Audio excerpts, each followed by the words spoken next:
Hey, what's up guys, bienvenue dans cette nouvelle vidéo, une nouvelle vidéo que j'espère que vous allez vraiment aimer. Je vous en avais parlé dans mes vidéos FAQ, je vous avais dit que j'avais un nouveau concept qui s'en venait.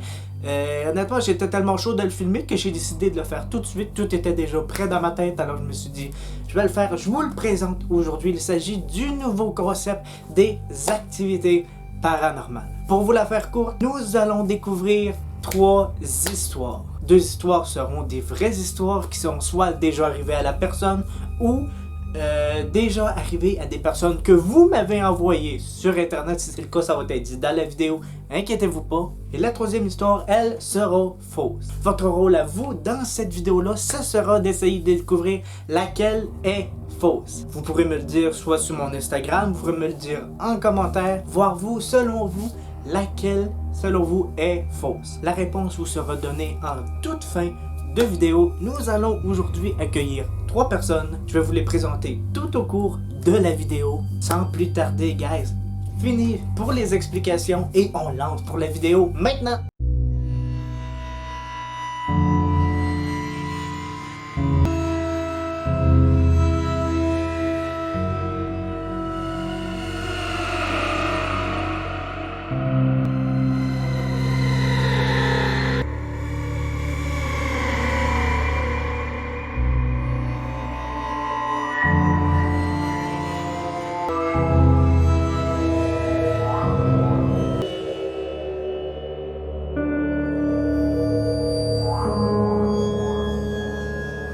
Sans plus tarder, guys, je vous lance tout de suite le premier témoignage maintenant. Bonjour, je suis ici aujourd'hui pour vous raconter mon histoire. Pour vous situer, j'habitais dans une maison en 2 étages.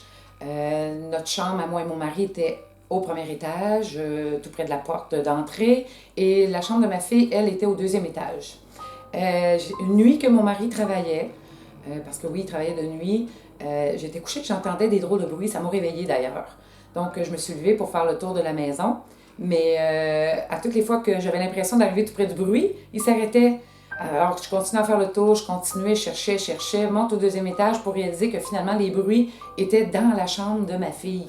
La porte était fermée. Je me suis dit, voyons, ça n'a pas de bon sens, j'ai dû rêver, tout ça. Je suis retournée me coucher. Comme je me retourne pour aller me coucher, j'entends encore un gros bruit intense dans la chambre de ma fille. Alors, j'ouvre la porte et je vois que ma fille n'est pas là. Il n'y a personne, il n'y a pas de bruit, il n'y a rien. Je referme la porte, je ressors, j'entends encore un gros bruit. Là, sans hésiter, j'ai paniqué. Je suis allée chercher mon cellulaire et j'ai tout de suite appelé ma fille.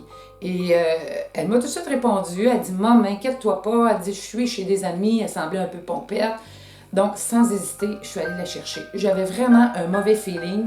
Je suis allée la chercher tout de suite. Elle n'était pas contente, elle était frustrée après moi. Elle m'a boudé. Elle m'a pas parlé tout le long du chemin. Quand on est arrivé à la maison, elle s'est tournée dans sa chambre, elle a claqué la porte. Elle était frustrée, la petite. Mais bon, j'avais vraiment un mauvais feeling. Et c'est quelques heures plus tard qu'on a appris que l'ami qui devait venir la porter à la maison est décédé d'un accident mortel. Donc moi, j'en ai conclu que probablement que c'est ma maman qui est décédée il y a un certain temps, qui est venue m'avertir qu'il y avait un danger, qu'il y avait quelque chose qui allait pas. Alors, je te dis merci, maman. Merci beaucoup à toi de m'avoir fait confiance pour ce premier témoignage. Maintenant, guys, je vous présente sans plus tarder le témoignage numéro 2. Donc, je vous raconte mon histoire. C'était un samedi après-midi, une après-midi très ensoleillée. J'étais dehors avec mes enfants en train de jouer en arrière de la maison. Faut que je vous raconte par contre que j'ai perdu une de mes sœurs peut-être 2-3 ans avant que ça se produise. Françoise, elle s'appelait Françoise, et puis elle s'est suicidée, donc ça a été vraiment un choc énormément pour moi. Donc je reviens à mon histoire, qu'on était à l'extérieur, en arrière de la maison, il faisait super beau, on s'amusait ensemble, nous, les enfants, et puis tout à coup, j'ai entendu cogner. Alors j'ai dit aux enfants, j'ai dit, allez voir, il y a quelqu'un qui a cogné en avant, voulez-vous aller voir? Fait que les enfants ont été voir, ils reviennent me revoir en arrière. Maman, il dit, il n'y a pas personne, il n'y a pas rien. Bon, OK, on continue à s'amuser et tout ça. Les cloches de l'église se sont mises à sonner. Alors, vu qu'on habitait près de l'église, On les entendait très bien, donc, OK, ça reste comme ça, on continue à s'amuser, tout ça. Ça recogne encore. Donc, je dis aux enfants, allez voir, j'ai encore entendu cogner, ça marche pas, il y a de quoi qui marche pas, là. Les enfants ont parti, ils ont fait tout le tour de la maison, ils ont venu me voir, maman, il y a vraiment pas personne. Ben, j'ai dit, ben voyons donc, je suis pas folle, là. Les cloches de l'église continuaient à sonner. Fait que, continuez à s'amuser. Encore une fois, ben j'ai dit, laissez faire les enfants, c'est moi qui vais y aller. J'ai fait le tour de la maison. Puis quand je suis revenue, ça leur cognait dans la vitrine d'en avant. J'avais une grande vitrine en avant. Ça leur cognait fort 3 fois. Toc, toc, toc. J'ai dit, ben voyons donc. Puis là, les cloches de l'église sonnaient encore. Mais je me suis rendu compte, à un moment donné, ma mère, elle avait fait chanter une messe pour ma sœur Françoise. Donc, je me suis dit, écoutez, regardez, je suis pas folle, là, je l'ai très bien entendu. Je me suis dit, c'est ma sœur qui me disait, hey, écoute, viens donc, regarde, il y a une messe qui se dit pour moi, viens à l'église, j'ai besoin de toi, j'ai besoin de tes prières.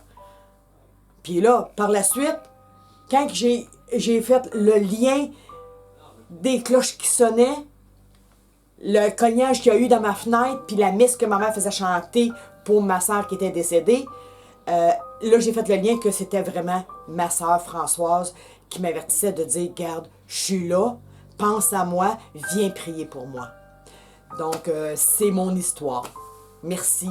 Merci à toi également pour ce deuxième témoignage.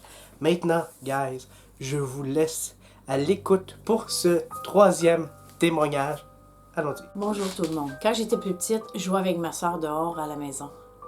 Puis on disait tout le temps que s'il y a quelqu'un qui compte des menteries, de faire attention parce que l'autre personne qui était pour partir était pour venir tirer nos orteils. Fait que c'est comme ça a toujours été une rigolade entre nous autres, mais les années ont passé, peut-être 25 ans environ ont passé.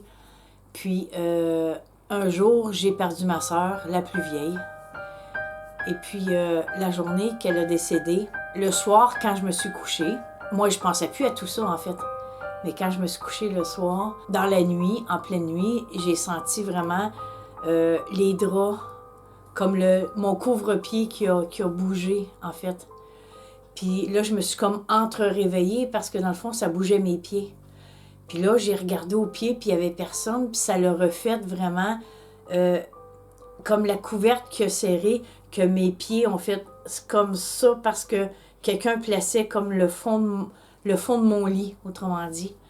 Fait que là, je me disais, est-ce que c'est elle qui vient me tirer les orteils? Comme on a toujours dit, tu sais.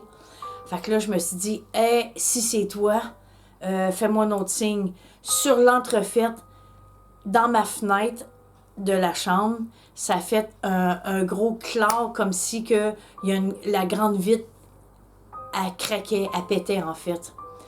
À ce moment-là, j'ai eu la peur de ma vie, des gros frissons qu'on veut pas personne en fait, parce qu'on se dit, ça existe-tu vraiment ou non, tu sais.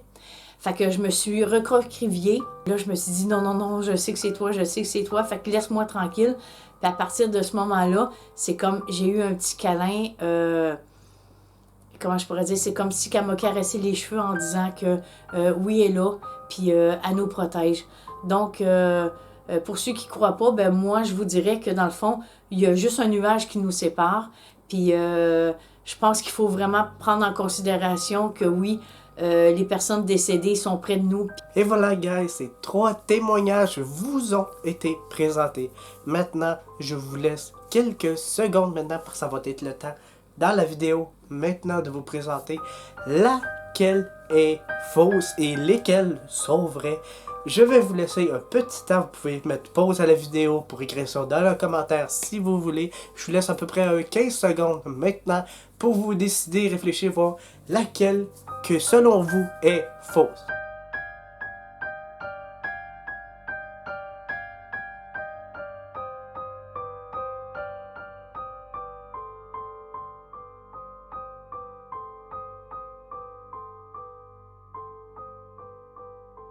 J'espère que vous avez fait votre choix. Maintenant, je vais vous la présenter maintenant. laquelle entre le témoignage 1, le témoignage 2 et le témoignage 3 était faux. On va mettre un peu de suspense. Le témoignage qui était le faux était le témoignage numéro 1. Et oui, également, guys, c'était le témoignage numéro 1 qui n'était pas vrai. Une seule seconde, c'est d'ailleurs moi-même qui l'a écrit. Je l'ai inventé de toutes pièces. Je sais pas si vous avez été beaucoup à croire que le témoignage numéro 1 était vrai.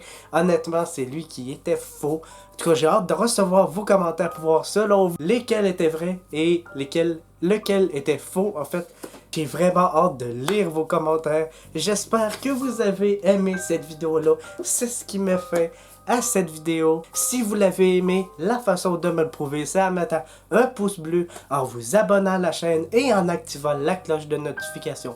La cloche de notification est pour vous avertir lors de mes prochaines sorties de vidéos. Merci beaucoup d'avoir été présent. On se retrouve la semaine prochaine pour une nouvelle vidéo et sur ce, je vous dis bye bye!